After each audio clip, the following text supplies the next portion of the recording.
و باز هم سلام و درود برای نه به قبلا که ویدیو نمیذاشتم، یعنی نمیتونستم بذارم، نه الان که دیگه دارم پشت سر هم ویدیو میذارم، یعنی همشون پشت سر هم، یعنی اینایی که دارید میبینید همشون تو یک شب، به جز یکیشون همشون تو یه شب ویدیوش گرفته شده.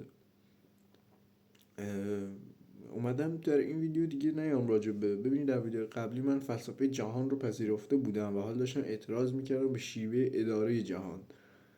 الان میخوام حرفای فلسفی خودم رو بزنم که عقاید خودم، یعنی این ویدیو اصلا من میخوام عقاید خودم رو بزنم، به هیچ چیزی مربوط نیست. و حرفام چی هن؟ ببین اول میخوام راجع به نبودن ها، چیزایی که نبودن به، تا ببین اصلا من درک نمیکنم که چرا سیاست وجود داره. این جمله هست من تغییرش دادم، اصلا فقط برای این جمله دارم این بحث نبودن سیاست رو میگم. من میگم که کاش جای مردان سیاست درختی میکاشتیم، آن وقت شاید هوا اینقدر آلوده نبود.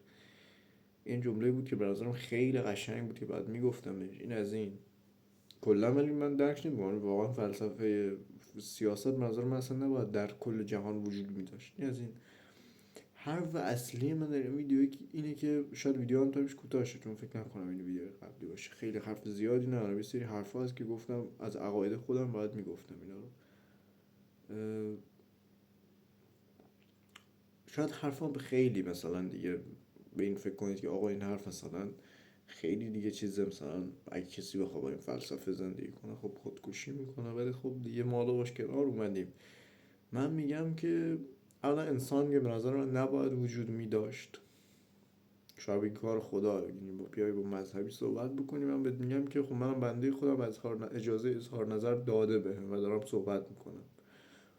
من میگم آقا انسان بعد از این همه سالی که از خلقتش میگذره، که شما آدم و هوا رو در نظر بگیرید اندی میلیون سال پیش بودن، الان تا کنون انسان هنوز دارد میجنگد، یعنی دارد همچنان زور میگوید و میجنگد. آیا این قانون طبیعت نیست؟ منظور اینه که قانون حیات وحش نیست؟ یعنی اگر این تغییر نکرده پس انسان خیلی با مخلوقات دیگه هم فرقی نداشته. چرا اینقدر مثلا خیلی حال جدی مثلا به این موضوع فکر میکنم که حالا انسان، نه با انسان اونقدر هم موجود پیچیده ای نیست به نظرم. و حرف بعدی من اینه که اولا به جز اون زندگی کلا، یعنی فکر کنم که من چند وقت دیگه میان بگیرنم که تو با این حرفات داری باعث افزایش خودکشی میشی، ولی من حرفا میزنم. فلسفه زندگی کلا غمگینه، یعنی چه بخوایم چه نخوایم زندگی شاد وجود نداره. در یعنی فلسفه من ببین حالا یه سری لحظات خوشی پیش میاد، نمیگم که کلا هیچ چیزی دیگه خوش نیست، ولی فلسفه ذاتی زندگی، یعنی زندگی در ذات وجودش شاد نیست. چرا؟ یه مثال که نه، یک ایفا با یه چیز براتون تمومش میکنم. شما زنده هستی به عنوان یک انسان، زندگی میکنی خوب یا بد، یعنی اصلا من میگم بهترین زندگی کریستیان رونالدو که خیلی آرزوشونه در جایشون باشه. حالا بجز این که ایشون مرگ پدر رو دیده، نمیدونم حالا چیزایی که در خیلی آدم های خوشبخت جهان هم دیدن، شما در آخر پیر میشی به بدترین شکل میمیری یا به بهترین شکل، که مثلا سکته باشه در خواب که نمیدانی هم تازه بعدش چیست. اینا اصلا مهم نیست. شما قرار است مرگ عزیزانت رو قبل از مردن ببینی. حالا میتونه فامیل نزدیکت باشه، میتونه خیلی نزدیک باشه، اصلا عضو خانوادت باشه، میتونه دوستانت باشه، میتونه اصلا هموطنت باشه. یعنی اصلا زندگی در ذات به نظر من چیز جالبی نیست. یعنی من تصمیم من بود من واقعا زندگی رو نمی آفریدم. یعنی واقعا به نظر من زندگی چیزی نیست که ارزش زیستن داشته باشه. این کاملا دارم جدی میگم. میتونی بری خارج از زندگی معمولی که داری میکنی فقط 1 ساعت به این موضوع فکر کنی: آیا حرف من اشتباهه؟ آیا زندگی ذاتاً شاد است؟ آیا زندگی ذاتاً میتواند شاد بماند؟ خیر.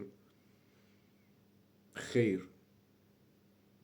خودت جواب اینو قطعا به خودت کاملا قاطع میدی در آخر، حتی اگرم بخوای نپذیری ته دلت بهش میرسی که خیر، زندگی در ذات هیچ موقع شاد نیست و در ذات کاملا غمگینه و انسان‌ها به این جهان آمدن تا با چیزهای دیگر خودشون رو گول بزنند تا این تایم بگذره و بتوانند تحمل کنند، زیرا که نمیدانند جهان دیگری وجود دارد، چیز دیگری بعد از مرگ هست، یا اینکه مرگ سیاهی چگونه است در قبر. آیا واقعا به من فشار تحمیل، واقعا اینا انسان بهش فکر کرده؟ فکر نکنید که حالا صحبتی راجبش نمیشه انسان بهش فکر نکرده. و این است که خیلی همون جرأت خودکشی رو نداشتیم، که خیلی انسان ها نسلشون ادامه پیدا کرد و زندن.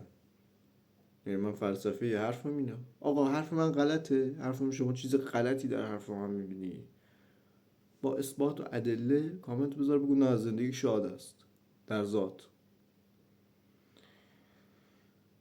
حالا جملاتی هستن مثل این جملات که آقا مثلا طرف میاد میگه که حالا یه بازیگر معروفی بود، فکر کنم حالا اسمش یادم نمیاد، اومد گفته بود که شاید جهان همچین چیزی بود، شاید جهان آن مهمانی نباشد که تو بهش دعوت شدی، اما حالا که دعوت شدی زیبا برقص. این همون حرف منه دیگه. میگم مردم با چیزای حالا فرعی سعی میکنن که این واقعیت‌های تلخ زندگی رو روشو بپوشونن و به زندگیشون ادامه بدن، چون چاره‌ای ندارن جز این. وگرنه زندگی همین است و بس. همینا رو خواستم بگم. کاملا اصلا ویدیوی غم انگیز و شاید تلخیه ولی واقعیت. خوشحال شدم حرفای بسیار نکبتبار و غم انگیز و باعث افزایش آمار خودکشی کنه من گوش کردید و من خیلی خوشحالم واقعا.